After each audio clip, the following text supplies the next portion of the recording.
Well, the simplest way of approaching this is just to say that the Byzantine Empire is the last roughly 1,000 years or so of the Roman Empire.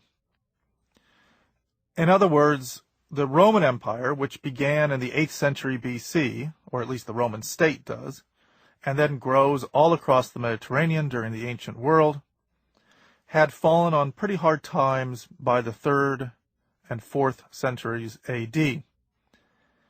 And it's at that point, it's in roughly in either the late 3rd or sometime in the 4th century, that you begin to see changes in the Roman Empire which are sufficiently profound that historians begin to call it Byzantine rather than Roman. Now, part of the reason for this, and I should say that everyone at the time called the Byzantine Empire the Roman Empire.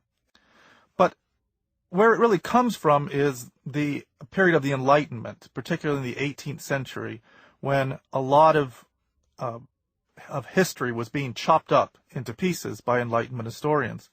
And for those historians back then, when they gave things names, they viewed the Roman Empire as being this great empire of antiquity based in Rome, the city of Rome.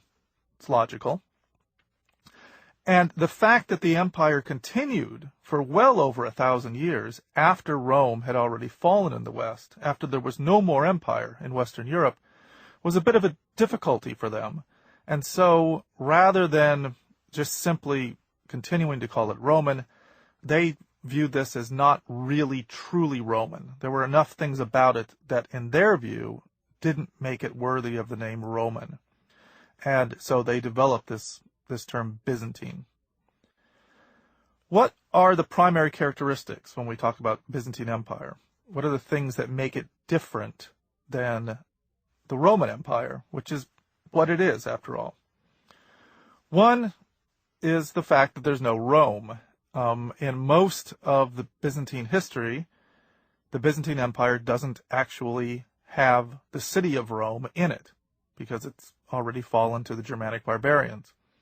And even in those centuries in which the Byzantine Empire does have Rome in it, Rome is really just a place of honor, but it is not any longer an administrative center. So in other words, Rome is not the capital of the Byzantine Empire.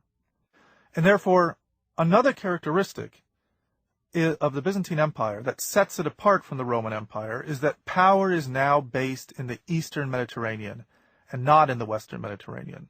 Power is based primarily at Constantinople and not at Rome.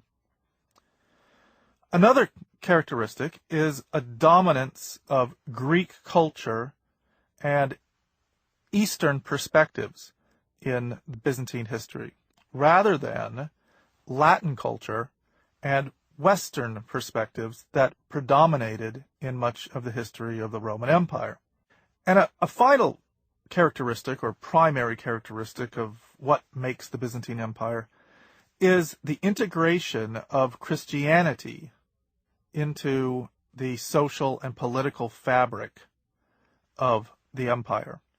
And that, of course, is very different than the ancient Roman Empire, which either ignored Christianity or actively persecuted it.